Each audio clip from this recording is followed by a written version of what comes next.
Hello everyone and welcome back. So last के video में हमने स्टार्ट किया था T ratios, right. Trigonometric ratios हम देखते थे और हम देख चुके थे अलाइड एंगल्स यानी कि साइन थीटा जो हमारे टी रेशियोज हैं जितने भी हैं उनमें जब भी हम किसी एंगल से उन्हें रोटेट करते हैं यानी 90, 180, 270, 360 तब क्या होता है, राइट। अब हमने लास्ट में एक चीज और देखी थी जो थी कि किसी फंक्शन का पीरियड क्या होता है, ठीक है। या मैं बोलना चाहूँ पीरियडिक फंक्शन। अब पीरियडिक फंक्शन डेफिनेशन क्या होती है कि सपोज आपके पास कोई एक फंक्शन है एफ, ठीक है, फंक्शन है जो थीटा का फंक्शन है यहाँ पर।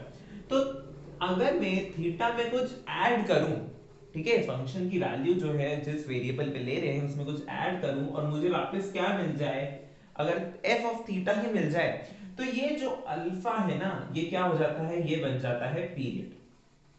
पीरियड यानी क्या कि इस वैल्यू के बाद f की जो वैल्यू है थीटा पर वो अनचेंज्ड है, वो रिपीट हो रही है, वो बार बार चेंज नहीं हो रही है। जैसा कि आप देखो हमने क्या देखा था, हमने साइन और कॉस के ग्राफ देखे थे, राइट। अब यहां पर जो वैल्यू है वही वैल्यू यहां है, ठीक है। देखो ये ऊपर गया, फिर यहां से नीचे आया, फिर ऊपर गया, ऊपर गया नीचे आया, फिर ऊपर गया, ठीक है। यही था साइन का फंक्शन का ग्राफ।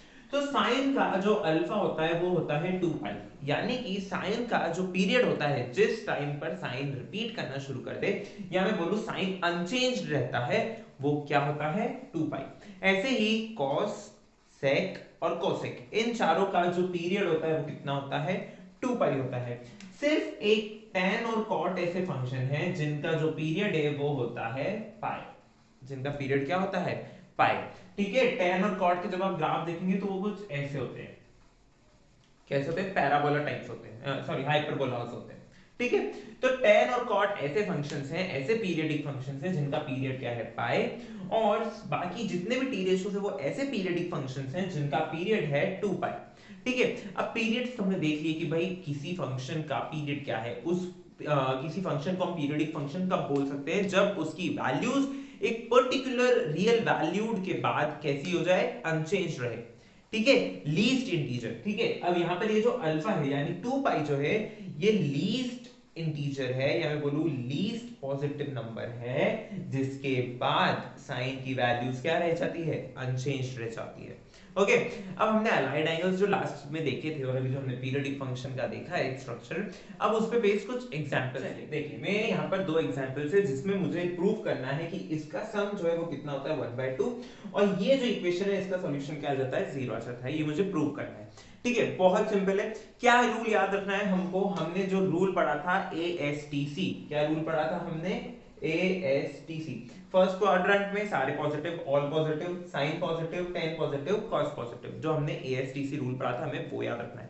और क्या याद रखना है, हमने ये पढ़ा था कि जब भी 90 के मल्टीपल वाले एंगल्स होंगे, ठीक है, 90 के ऑड मल्टीपल्स वाले एंगल्स होंगे तब जो ट्रिग्नोमेट्रिक फंक्शन है वो चेंज हो जाता है उसके कॉम्प्लीमेंट में। जैसे अगर साइन 90 प्लस थीटा हुआ तो वो हो जाता है cos theta, cos 90 plus theta हुआ तो वो हो जाता है sin थीटा।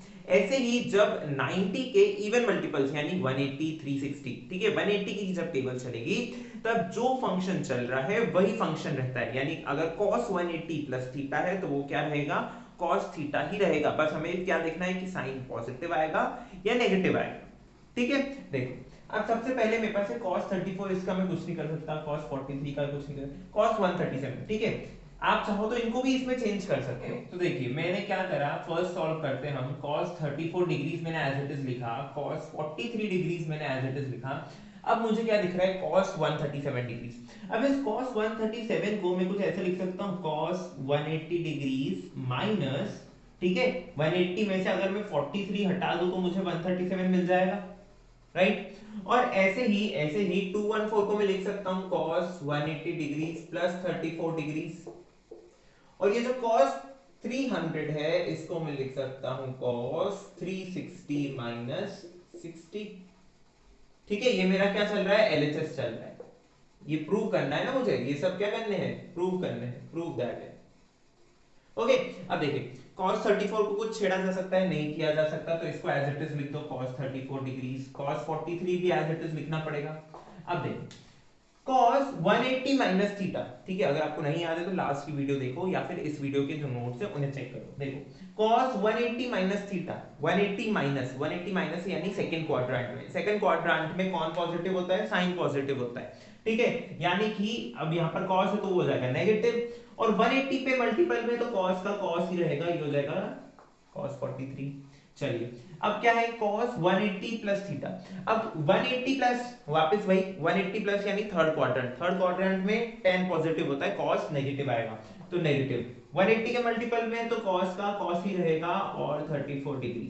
चलिए नेक्स्ट cos 360 माइनस थीटा, अब cos है 360 है, 360 180 के मल्टीपल में यानी 90 के इवन मल्टीपल में है, इसकी वजह से cos ही रहेगा, और 360 माइनस 360 के माइनस यानी फोर्थ क्वाड्रेंट, फोर्थ क्वाड्रेंट में cos पॉजिटिव, तो जो चल रहा है साइन वही चलेगा, cos हो गया ये 60 degree.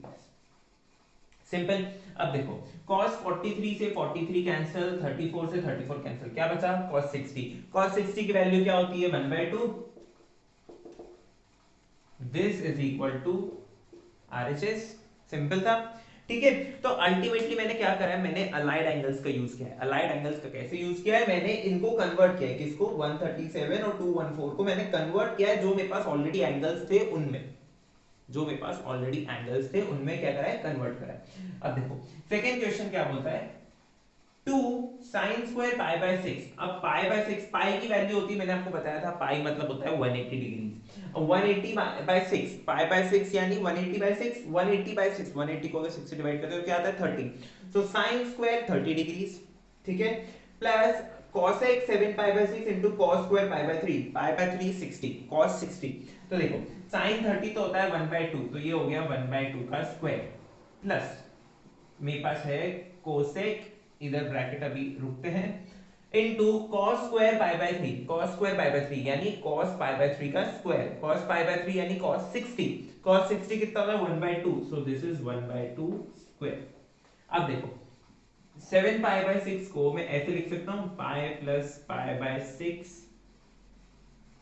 Pi plus pi by 6 लिख सकता हूं ना मैं, cosec pi plus pi by 6, इसको एलसीएम लूंगा 6, 6 प्लस 1 7/6 आ गया अपने आप, राइट। चलो अब इसको सॉल्व कर लो, 2 into 1/4, this is 1/2, plus cosec pi plus pi by 6, pi plus यानी 180 प्लस, पाई प्लस यानी 180 प्लस, यानी थर्ड क्वाड्रेंट, थर्ड क्वाड्रेंट में कौन पॉजिटिव होता है, tan पॉजिटिव होता है, tan पॉजिटिव होता है और cot पॉजिटिव होता है, ठीक है।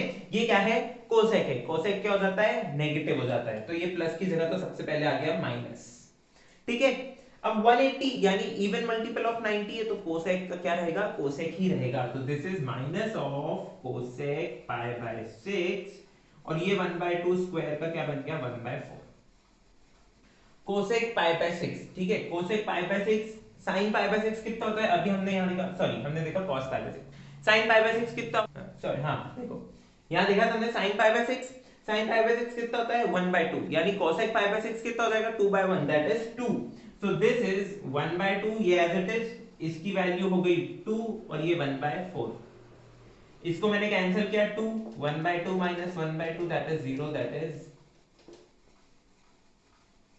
यही चाहिए था मुझे। सो अल्टीमेटली अलाइड एंगल्स की क्या खासियत है, उनकी खासियत ये है कि जब भी हमारे पास ऐसे कन्वर्जन, ठीक है, जब भी हमारे पास ऐसे एंगल्स आ जाते हैं जिनके हमारे पास वैल्यूज नहीं है, जिनकी हमारे पास वैल्यूज नहीं है, और हमें दिख रहा है कि उसको अगर मैं किसी तरह से कन्वर्ट कर दूं तो मेरे पास कोई दूसरा एंगल दिख रहा है जिसमें वो कन्वर्ट हो जाए, जिससे या तो वो कैंसिल आउट हो रहा है या कोई ना कोई दूसरी प्रॉपर्टी लग रही है, तो अलाइड एंगल की हेल्प से हम क्या करते हैं, कन्वर्जन करते हैं, क्या करते हैं, कन्वर्जन करते हैं, ठीक है। जैसे कि यहां पर हमने क्या करा, इधर अलाइड एंगल का यूज किया, ये तो हमारे स्टैंडर्ड गिवन थे, right, pi by 6, pi by 3, ये तो हमें पता ही होते हैं, 0, 60, 30, 90, 45, ये कुछ स्टैंडर्ड एंगल है जिनके हमें टी रेशियोज पता होते हैं कि उनकी वैल्यूज क्या है। उसके अलावा जो एंगल्स होते हैं उनके लिए हमने अभी क्या यूज किया है, अलाइड एंगल्स यूज किए हैं, ठीक है। इसी के साथ ये वीडियो खत्म होता है, प्रैक्टिस के लिए आपको नोट्स में क्वेश्चन मिलेंगे ही, और मिलते हैं अगले वीडियो में, तब तक के लिए thank you for watching and keep supporting.